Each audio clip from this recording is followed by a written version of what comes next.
미 국세청 IRS는 1차 경기부양금 1,200달러에 대한 신청 마감일을 10월 15일에서 이번 달 21일까지 연장한다고 발표했습니다. 이번 연장에는 노숙자, 수업이 적거나 없는 사람들, 그리고 소외된 지역에 있는 사람들에게 돈을 지불하는 것이 목적입니다. 찰스 레티그 국세청장은 그동안 전국의 많은 저소득, 군인, 참전용사, 은퇴, 고령자, 영어가 불편한 사람, 노숙자 커뮤니티에 접근하기 위해 노력해왔다고 언급했습니다. 또한 국세청은 이를 홍보하기 위해 수백 개의 지역사회단체와 종교단체의 도움을 요청하고 있습니다. 수혜 자격이 되면서도 경기부양금을 받지 못한 사람들은 irs.gov로 들어가 Non-Filer Enter Info Here를 클릭하면 신청할 수 있습니다. 백신 개발업체 모더나가 화이자에 이어서 이번 달 말 개발 중인 백신 결과를 발표한다고 밝혔습니다. 이에 모더나 주가는 12일 8% 상승하여 주당 82.44센트로 마감했습니다. 화이자의 백신이 최대 90%의 효과가 있다는 발표에 이어 미 보건복지부는 백신이 허가되는 대로 배포를 시작할 준비를 갖추고 있습니다. 그러나 섭씨 마이너스 70도 정도로 보관해야 하는 백신의 유통 과정이 새로운 문제로 대두되고 있습니다. 알렉스 아자르 보건복지부 장관은 백신을 보급하는 데 필요한 물자를 지원하고 있다고 밝히며 드라이아이스가 백신 유통을 위한 대체품으로 떠올랐다고 언급했습니다. 의료기관들은 백신을 저장하는 데 필요한 온도에 도달할 수 있는 냉동고에 투자하거나 드라이아이스에 의존하는 것 중 하나를 선택해야 합니다. 새로운 보관 방법으로 많은 의료기관들이 드라이아이스 사용으로 기울고 있는 것으로 알려졌습니다. 월그린과 CVS는 화이자의 백신을 보관할 수 있는 시설이 이미 완비되어 있다고 밝혔습니다. 해고된 아마존 직원 크리스천 스몰스와 동료들은 12일 아마존이 수천 명의 직원들을 위험에 빠뜨리고 고용을 중단함으로써 연방민권법을 위반했다고 주장하며 집단 소송을 제기했습니다. 그러나 아마존 측은 손세정제를 더 많이 제공하고 온도 체크와 사회적 거리를 두도록 했다고 답변했습니다. 스몰스는 동료가 코로나 양성 반응을 보인 뒤 확진 직원과 접촉자들의 격리 조치 주장을 했으나 상사가 거부했다고 밝혔습니다. 또한 회사가 주와 연방 공중 보건 지침을 무시했으며 아마존이 흑인과 라틴계 직원보다 공장 백인 관리자들의 안전에 더 많은 관심을 기울였다고 말했습니다.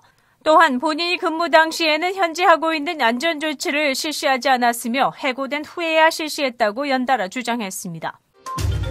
열대성 폭풍 이타가 플로리다를 상륙한 후 노스캐롤라이나와 버지니아의 폭우로 인해 주택과 도로가 침수되고 최소 4명이 사망했습니다. 수십 명이 구조되고 몇 명은 행방불명된 것으로 전해졌습니다.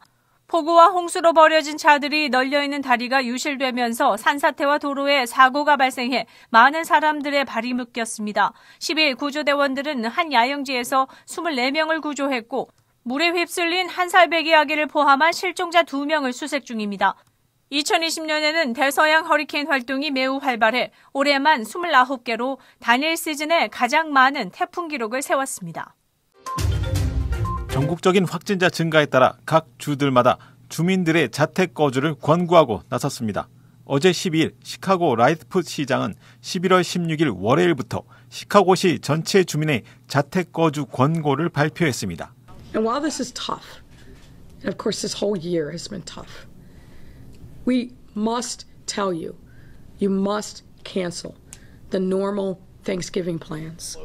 또한 프리츠커 주지사도 앞으로 3주 동안 가능한 집에 머물러 달라고 촉구했으며 일리노이가 또 한 번 의무적인 자택 거주를 실시할 수 있다고 경고했습니다.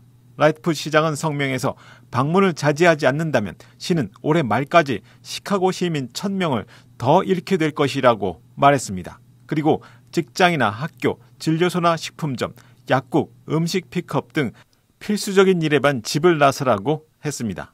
그리고 사회적 거리두기와 마스크 착용을 지키고 특히 가족이나 친구들과 집 밖에서 어떤 모임도 열지 말며 명절에는 원격으로 의사소통을 하고 가능한 여행을 피하라고 요청했습니다.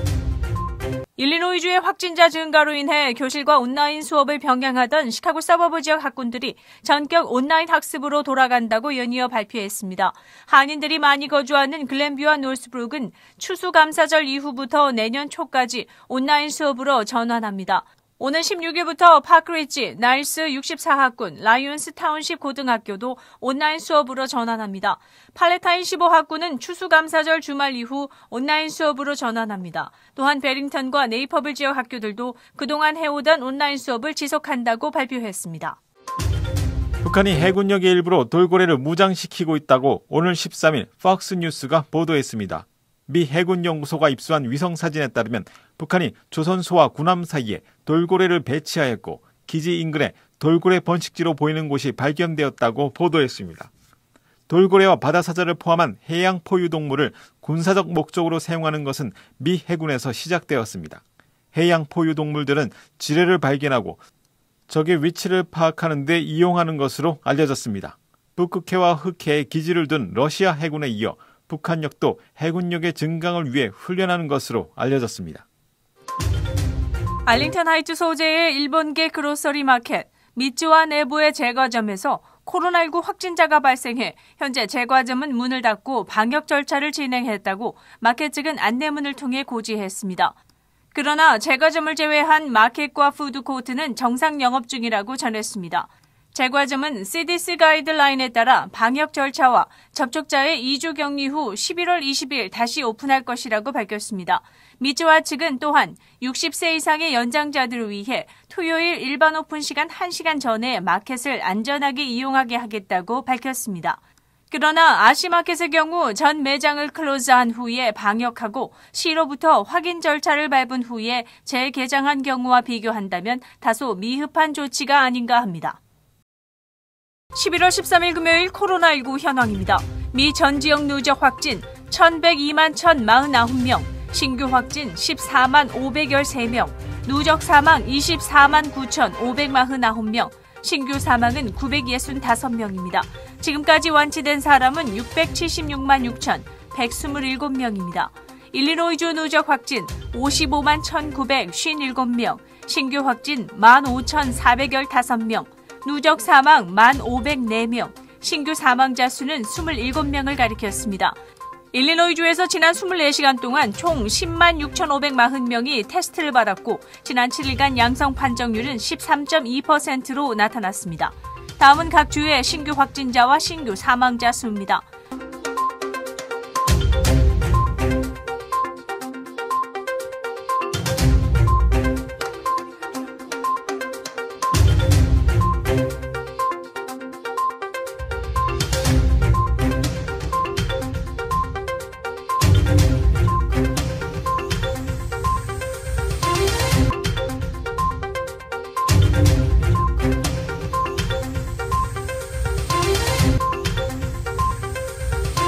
주별 코로나19 현황과 쿡카운티 주요 한인 거주지 확진자 안내는 시카고 토털닷컴을 통해 다시 볼 수 있습니다. 윈TV 24.5와 MCTV 24.6 방송은 공중파 채널을 통해 시청하실 수 있습니다.